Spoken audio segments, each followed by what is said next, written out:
Espace TV.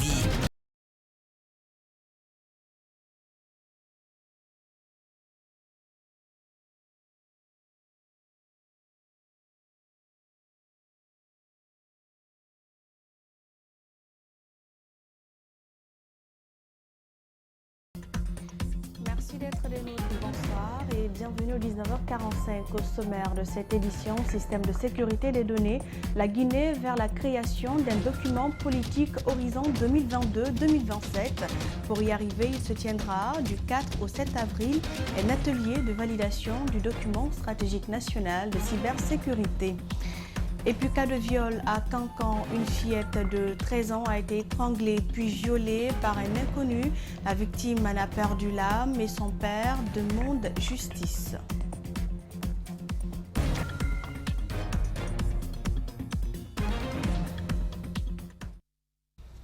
Bonsoir à tous. L'Agence nationale de la sécurité des systèmes d'information, ANSSI, existe depuis 5 ans. Le gouvernement veut à présent doter le pays d'un document politique horizon 2022-2027. La protection des infrastructures, des données et la définition des bonnes pratiques pour la sécurisation des équipements du 4 au 7 avril. Donc se tient un atelier de validation du document stratégique national de cybersécurité. Mamadou Sadio Baldé et Tierno Sadouba. Le numérique a bouleversé le mode de vie du monde et de gestion de la gouvernance suite à l'éclatement des frontières. Comment tirer profit de cette opportunité et se prévenir des dangers? L'une des solutions qui s'offre à la Guinée est celle-ci. Développer, mettre en place un centre opérationnel de lutte contre les attaques, donc le CISORT, en collaboration encore une fois avec les différents partenaires techniques et financiers.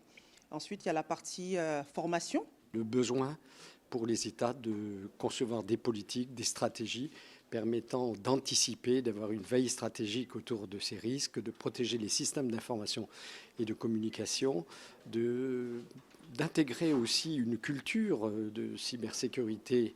La cybercriminalité et les cybermenaces constituent un véritable fléau dans le monde.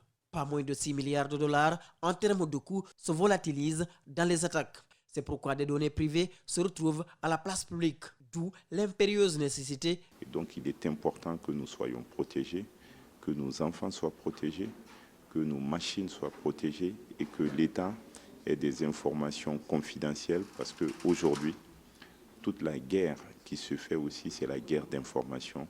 L'État guinéen prendra toutes les mesures adéquates pour atteindre ses objectifs. Pour cela, il se fera accompagner par des partenaires stratégiques dans l'exécution de ce programme. Et il est important de savoir que nous prévoyons de mettre en place, d'accompagner la Guinée, de mettre en place des mécanismes de suivi et d'évaluation de cette stratégie-là pour voir au bout de 2 ans, par exemple, comment réévaluer ce plan d'action pour être sûr qu'on est sur la bonne ligne.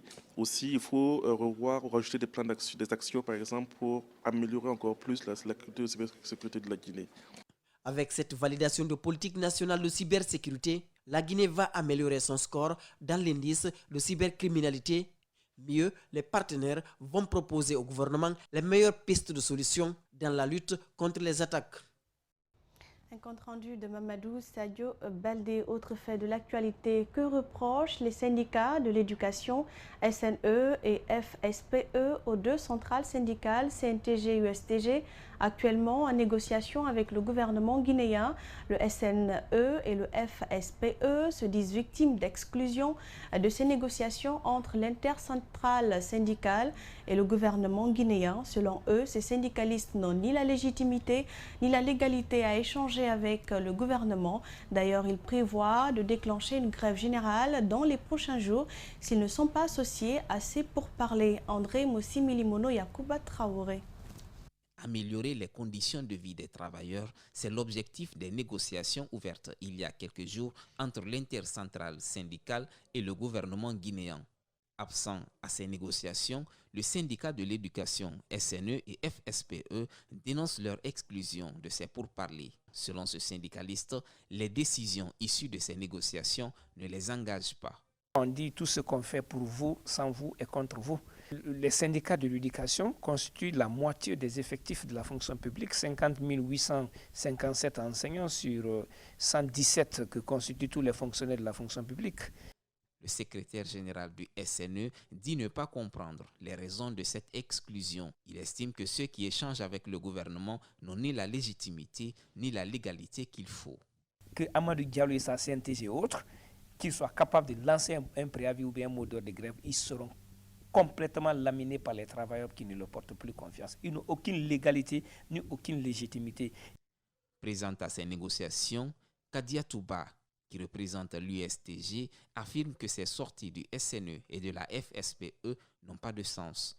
Pour la secrétaire générale du SLEG, les revendications au sein de l'éducation sont prises en compte dans les négociations. Je vous informe que le problème de l'éducation est déjà pris en compte en majorité au niveau de cette plateforme revendicative. Maintenant, s'il y a d'autres qui s'élèvent pour dire qu'ils ne sont pas d'accord, ça n'engage qu'eux. Michel Pépé Balamou menace, lui, d'aller en grève dans les jours qui suivent s'ils ne sont pas invités à prendre part au pourparlers. Nous allons déposer un préavis qui va courir 10 jours. Si ces 10 jours-là passent et ne nous appellent pas pour discuter, nous allons paralyser tout le secteur éducatif guinéen, et croyez-moi. Une autre crise pourrait donc s'amorcer au sein de l'éducation à quelques semaines du début des examens nationaux. La mauvaise haleine est une des caractéristiques d'une personne qui gêne si les religieux la considèrent comme du parfum pour le musulman qui observe le jeûne. Chez les spécialistes de là-dedans, la mauvaise haleine a des explications bien plus hygiéniques à tous les points de vue. Quelles précautions faut-il prendre? Nos reporters Ali Badara Kamara et Ibrahima Souma nous aident à comprendre. Suivez. C'est une odeur désagréable produite par l'air que l'on expulse par la bouche. Elle est liée à la présence dans la cavité buccale de bactéries qui provoquent des odeurs en dégradant les protéines. La mauvaise haleine a quelque chose de bien gênant. Ces microbes, ils sont permanents dans la cavité buccale. Si on ne mange pas, ils peuvent se décomposer eux-mêmes là-bas. Quand ils se décomposent, en fait, c'est des microbes anaérobies. Quand ils se décomposent, ils peuvent créer une mauvaise haleine, obligatoire. En islam, la mauvaise haleine, surtout en cette période de pénitence, n'est pas condamnée. Selon ce religieux, elle est considérée comme du parfum. Toutefois, la religion musulmane autorise le brossage des dents pendant le jeûne, au moins une fois dans la journée. L'odeur que dégage la bouche du jeûneur est considérée chez Allah comme le meilleur de parfum qui est appelé al-misk. Mais en même temps, puisque la religion c'est la pureté, la religion c'est la propriété, donc il est permis aux musulmans de se brosser les dents pendant la journée. Comme tous les autres problèmes bucco-dentaires, plusieurs astuces sont admises pour se débarrasser de la mauvaise haleine. Maintenant, pour éviter cela, on peut utiliser des bains de bouche. C'est-à-dire qu'il n'y a pas de médicament spécifique contre la mauvaise haleine. Les problèmes bucco-dentaires sont classés parmi les plus grandes pathologies classifiées par l'Organisation mondiale de la santé. Un des problèmes qui attire l'attention de ces spécialistes est la carie dentaire, qui reste une des causes de la mauvaise haleine. Et cette année, le Ramadan coïncide avec le carême chrétien, donc ce sont plus de 95% des Guinéens qui sont concernés par cette période de pénitence et de sacrifice. Cela a forcément un impact sur le déroulement des programmes dans les institutions et entreprises publiques et privées. Dans les médias, certaines émissions ont été suspendues et remplacées par des programmes adaptés aux religions. Mamadou Kalisso et Abdoulaye Kamara. Des émissions et éditions d'information suspendues durant ces mois saints de Ramadan et le carême chrétien. De nouvelles émissions voient le jour. À la RTG Koloma par exemple, Marche vers Pâques et Spécial Ramadan sont produites et diffusées quotidiennement. Les espaces dédiés aux clips sont utilisés pour diffuser des cantiques religieuses et la lecture du Saint-Coran. Les deux grandes religions pratiquées dans notre pays pratiquent au même moment le mois saint du côté chrétien et du côté musulman. Et donc ça a forcément eu son impact sur notre programme. Et là, nous sommes en train vraiment de réajuster pour que chaque religion puisse avoir son espace d'antenne sur notre télé. À Adafo Média aussi, toutes les émissions d'animation et nocturnes sont suspendues. L'émission Les Informés passe désormais de 13h à 15h. Dans les médias en ligne, on constate la baisse du nombre de lecteurs et les papiers les plus lus sont ceux qui parlent de religion. Les papiers les plus lus sont ceux portant sur le Ramadan actuellement. C'est les prêches, les conseils des médecins. Ce sont des articles qui aujourd'hui sont plus lus que même les articles qui parlent de politique ou de faits divers. Donc à ce niveau aussi, on constate effectivement une baisse, un changement, et ce qui doit nous pousser à réorienter un peu notre activité sur ces aspects qui, on le constate, intéressent nos lecteurs. Des manifestations de rue, des sittings et autres activités culturelles, notamment des concerts, sont mises en pause, ce qui constitue un manque à gagner pour les médias. Une rareté de sujets qui oblige tous les organes de presse à réajuster leur programme habituel.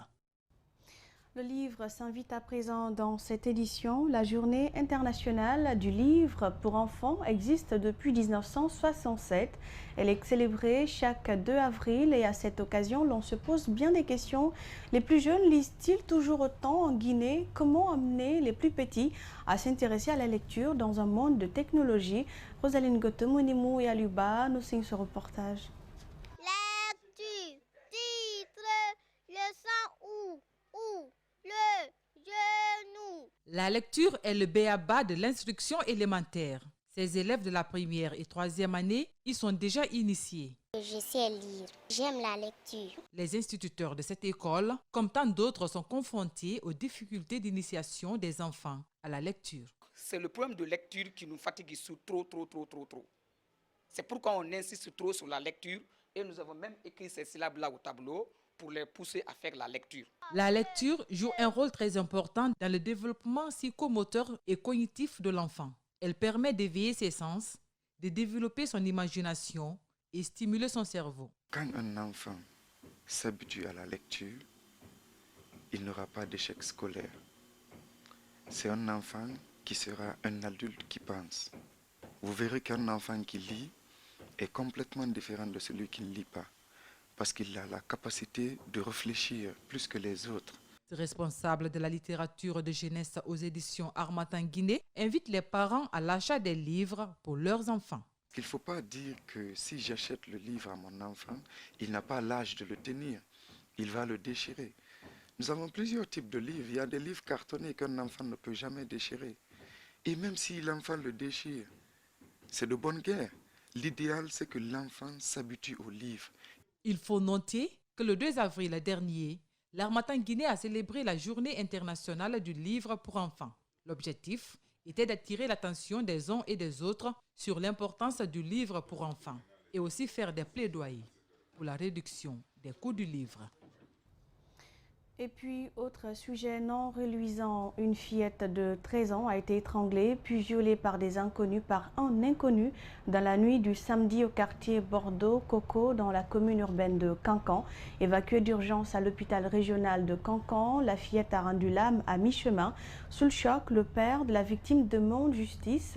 Pour plus de précisions, on fait le point avec Alpha Omar Koïta, notre correspondant régional. Jusqu'à 21h ce samedi, Marie Collier partageait la même maison avec son père. Le bourreau de la petite fille a dû attendre jusqu'au départ de ce dernier pour abuser d'elle. Ma fille était à côté parce qu'elle venait de rentrer de chez la voisine qui la tressait avec une camarade qui l'accompagnait. Et donc quand ils sont rentrés, elle m'a salué. Quand j'ai fini de manger mon repas, il y avait un restant que je lui ai donné. Elle a partagé ça avec ça. Et moi, j'ai poursuivi mon chemin. Informé, Nima Prosper a aussitôt rebrouché chemin pour la maison. La fille est venue sans vie. On l'a vue, on l'a installée. La première des choses, d'abord, nous avons fait l'examen clinique. Il y avait une dilatation des pupilles et la rigidité cadavérique n'était pas là. Ce qui a attiré notre attention, elle avait des multiples micro-lésions au niveau du cou. Ça veut dire fort probablement qu'elle a été agressée. Le sperme dégoulinait de l'appareil génital de la petite fille. Dans la famille de la victime, Parents, amis et voisins sont partagés entre tristesse et consternation.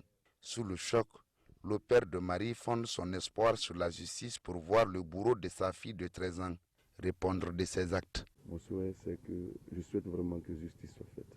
Aujourd'hui, je suis la victime, mais je ne souhaite pas qu'il y ait une prochaine victime.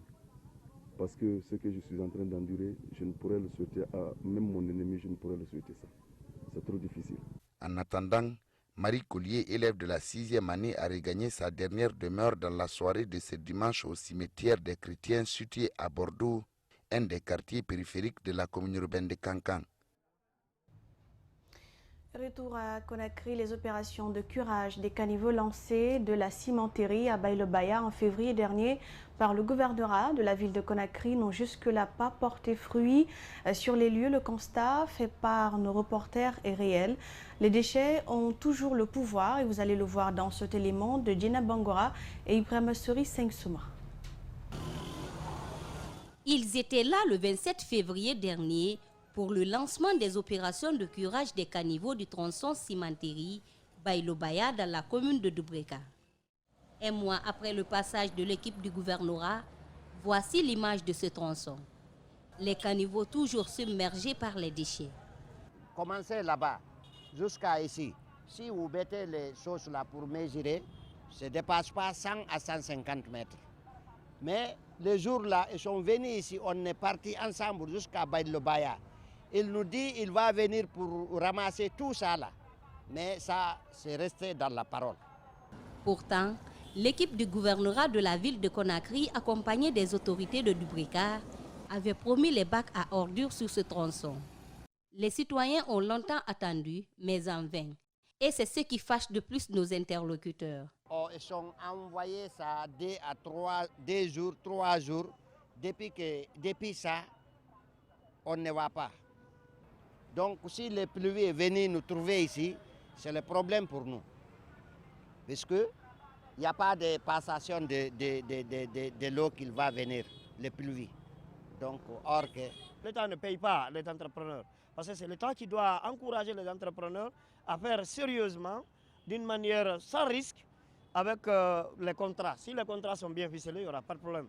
Mais si l'État engage juste pour des battages médiatiques, les gens vont travailler juste pour les matus. Et si les gens travaillent pour les matus, généralement, c'est la population qui souffrira toujours. La cimenterie et Baïlobaya ne sont pas les seuls concernés par cette insalubrité. À Lansanaya également, les légumes sont vendus presque dans les ordures sous le regard des vendeuses. Et voilà, c'est la fin de cette édition. Merci pour l'attention et l'intérêt. Prochain point avec l'actualité à 22 h avec Philomène Bangora. Très bonne rupture aux fidèles musulmans et chrétiens du monde. À tous et toutes, bonne suite de programme sur Espace TV.